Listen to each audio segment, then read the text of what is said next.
8-я в России и 1-я в Северокавказском федеральном округе. Уникальная, современная и такая инновационная школа-21 на базе Академии цифрового развития с сегодняшнего дня работает и в Ингушетии. Ежегодно из стен этого учреждения будет выпускать более 500 настоящих IT-профессионалов. Сегодня вы вместе со школой 21 от Сбера создаете свое новое будущее.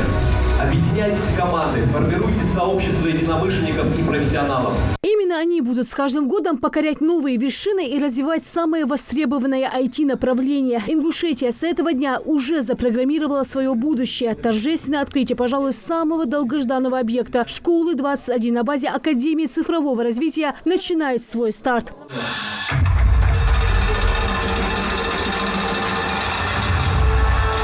В торжественном мероприятии принимают участие глава Ингушетии Махмуд Али Калиматов, президент, председатель правления Сбербанк России Герман Греф, меценат Михаил Гуцериев и художественный руководитель, генеральный директор Мариинского театра и генеральный директор Большого театра Валерий Гергиев. Первый в СКФО объект такого масштаба открывает двери в мир IT будущего. Мне нравится, что мы развиваемся. А сегодня просто я знаю, что у нас более 30% до 35 лет молодежи в республике. Процентном отношении от населения. Поэтому, если брать, где еще такой потенциал, понимаете, у нас мощно.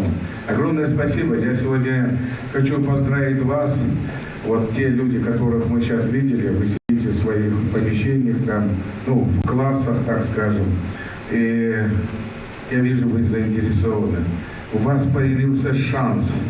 Это огромный шанс сегодня.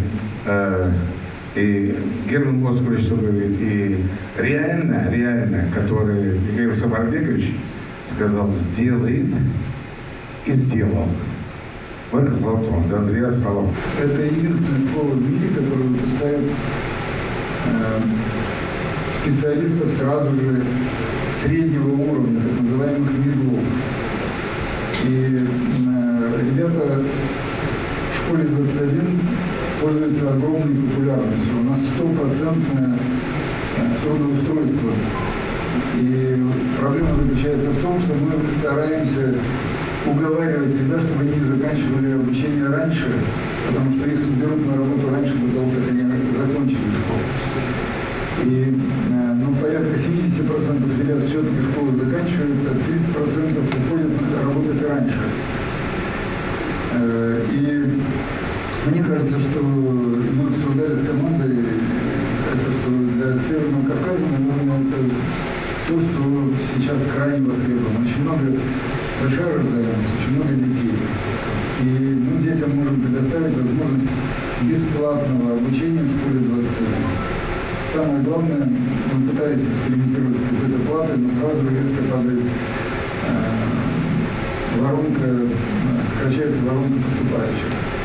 Здесь мы удивились, мы с Михаилом Сапарбековичем спорили вначале, какой размер здесь надо. Нет, нужно побольше. Я говорю, давайте попробуем. Но маленькая республика, я боялся, что не будет достаточное количество студентов. Но вот мы открыли первый набор на 150 мест, 3000 заявлений. Это одно вообще из рекордных заявок, количество заявок, при этом еще 93% заявок из одной республики, из Ингушетии. Вдохновитель школы 21 Герман Оскарович Греф, он это сделал, он притащил это в Россию, притащил с Западной Европы. Это действительно он, и это пошло по России, мы одни из первых. Это поддержали. Большое спасибо и низкий поклон. Вот я ему сказал, он сказал, давай, расскажи. Я послал Ужахова молодой здесь парень, он разобрался и рассказал, и сразу поддержал. Спасибо, низкий поклон. Уходим в 21 век. Мы больше не остаемся в 19 и в 20. Мы идем все в 21. Мы идем в будущее. За нами Россия, за нами Кавказ, а мы идем впереди. Поздравляю всех. Для меня сегодняшний приезд сюда первый, надеюсь, далеко не последний. И отвечая за конкретные процессы теперь уже в двух столицах, я, кстати, всегда считал, что без регионов России два бывших императорских театров играют гораздо более скромную роль в жизни, в развитии, вообще в судьбе страны. Поэтому Мариинский театр, в частности его оркестр, солисты, уже побывали в 70 регионах России. К своему сожалению, мы еще не выступали.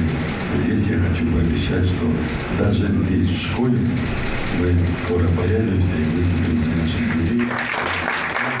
Никаких лекторов и оценок, только индивидуальная командная работа. Тренируют свои навыки и дисциплину участники отборочного интенсива. Почетным гостям проводят экскурсию по кампусу. На 3 этажах полностью организован рабочий процесс. Проекты нужно делать непрерывно. Каждый день новое задание. Уникальность методики обучения позволяет воспитать здесь командный дух и лидерские качества. Они уже здесь не пройдут здесь огонь и воду между трудностью, сложится лидер команды. Они смогут командой прямо трудоустроиться. В принципе, как только здесь будут люди, мы можем здесь отправить главу. Мы здесь сейчас мы откроемся людей. А эти люди, они супер подготовленные. Самые лучшие, они там берут среди разработчиков есть 3 категории. Джуниоры, медлы и синьоры. Но синьором здесь не стать, нужно работать в серьезной компании. 4-5 лет, чтобы стать синьором. Самый лучший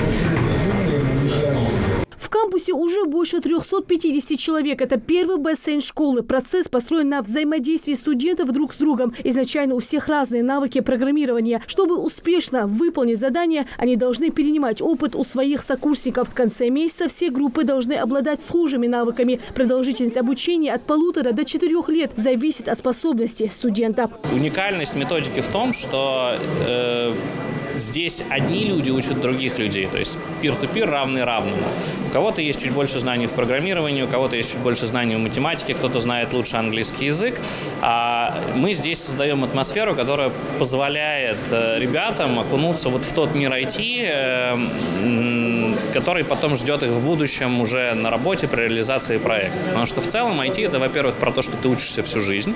Во-вторых, это про то, что ты часто учишься у других своих коллег, не обязательно при этом у руководства или там старших товарищей, да, иногда это просто твой коллега, который что-то знает чуть лучше, чем ты. Желающих пройти обучение в IT-академии много. С момента старта заявление подали более 4800 человек. 95% из них жители нашей республики. Среди них представители самых разных профессий. Экономисты, юристы, социальные работники, педагоги и журналисты. Есть люди с опытом IT, а есть новички в этом деле. Здесь прекрасные возможности, и потому что я заметил, потому что я понял по первому дню, здесь самое главное, школа предоставляет площадку.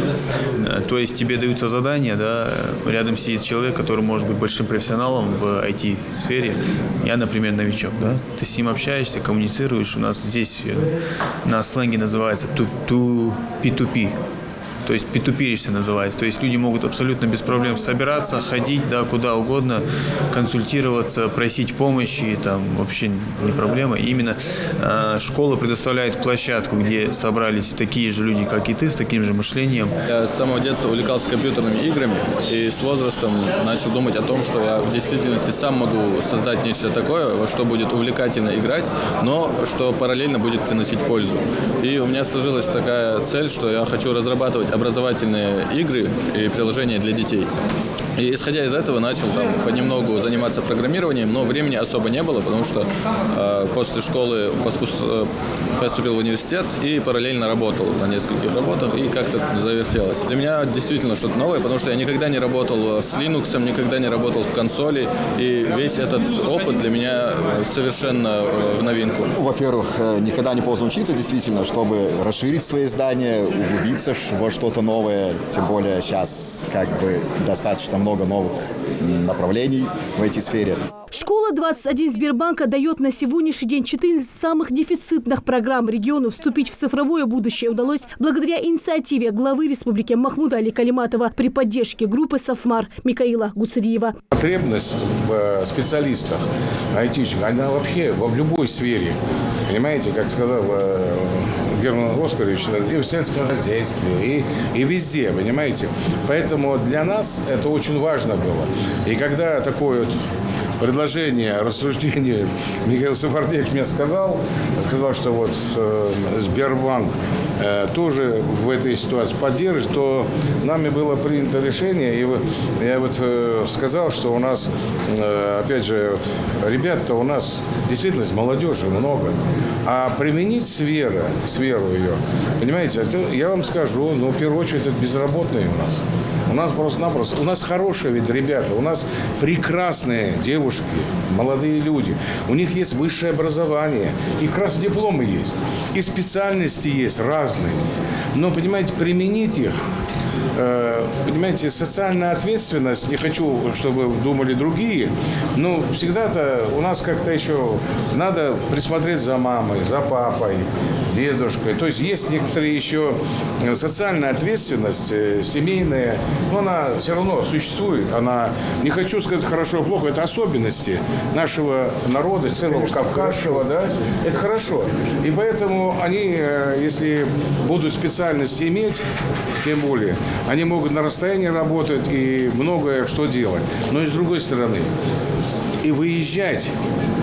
Вот та сфера, которую сейчас Герман Оскарович сказал, по всей России, пожалуйста.